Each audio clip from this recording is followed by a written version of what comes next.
Okay everyone, this is my fourth video blog on YouTube. It's been months since the last one and I apologize about that. In the past it was every few weeks, and in this case it's been a few months. Sorry. A lot of things take longer than I'd like them to, and wanted to have a good update, which I do this time. I haven't been slacking off, as a lot's been going on. If you only watch me on YouTube, you probably miss 99% of what I do. To clarify, Spiral Skies was only ever one of many projects I've been tackling. There are dozens of games and videos, plus all the many handmade artworks I've been selling and some miscellaneous things beyond all of that.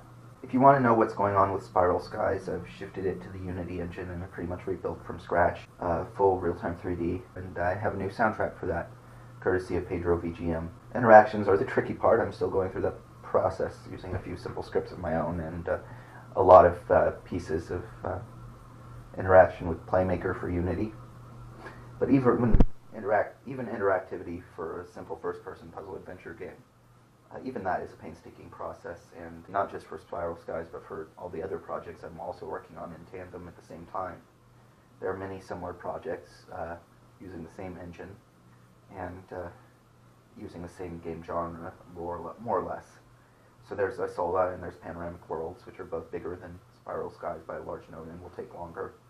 And then on the category of things that may take less time, potentially, there's a virtual tour of a Church of the Redeemer Episcopal in Houston, Texas. And the reason I'm recreating that in real-time 3D, well, partly it's because it's partly for historical preservation reasons, as the building is currently being demolished. But mainly it's because the church members paid me about $400 to do it indirectly, so they funded it, and I'm going to do that virtual tour for them, and it's already largely done. And then there's Miniature Multiverse, which is a completely separate project. It's a virtual tour of its own, but it has an innovative structural design to it and some interesting ideas. You're basically going through first-person exploration of miniature settings, augmented with computer graphics in a few places. And that uses a creative, bizarre method that includes ball bearings, chrome ball bearings, and miniature sets that I've built.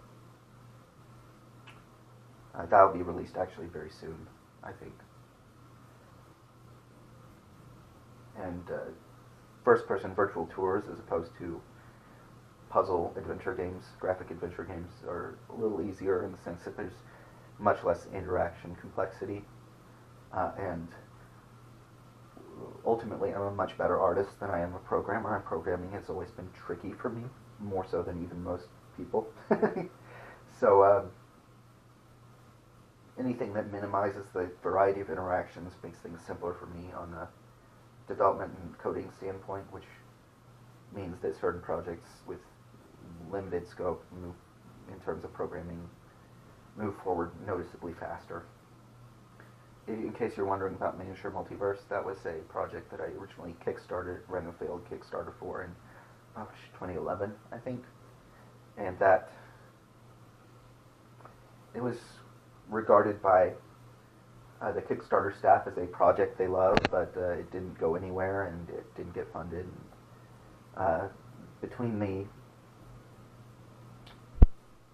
Let's put it this way, I've figured out ways to get the baseline version of it done without the Kickstarter, but it's taken years to get to that point. I have a higher res camera than anything I had at the time. I have better Unity setup, better game engine tools than I had back then. Unfortunately, post-processing shaders as of Unity 5 have been integrated into ND, so I don't need a pro version or in any form.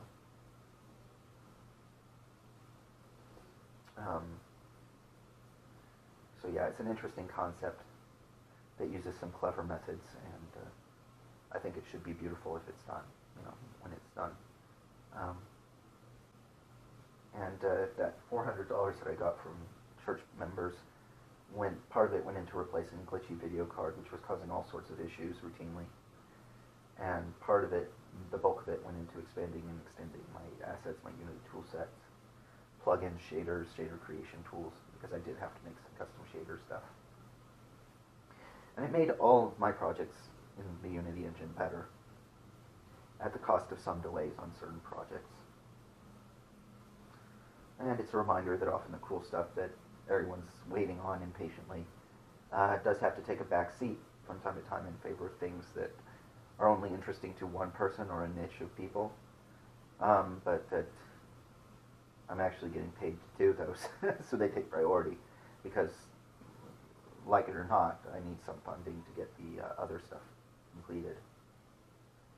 So I don't even need to be paid a lot. Most of the creative work I've done for people in video editing, visual effects, 3D art, virtual tours, and so on, it's been well below minimum wage, and I work many hours at $4 or $5 an hour or so. And that's usually enough to persuade me to commit to creating artwork for your project. If you have a project you want somebody to work on, being my work is worth $3 or $4 or $5 an hour. That's what people value it as. And that feeds into the starving artist stereotype, but I'm okay with it. It just means I have to work twice as long to get anything moving. I'd appreciate it if you choose to look at triumphantartist.com, which is kind of a misnomer because I don't feel very triumphant right now, and I'm only one artist, not artists. I'd also like to note things like the video channel I'm trying to launch that's not on YouTube. I always intended the YouTube channel to be more of a promotional effort for other things that I run myself.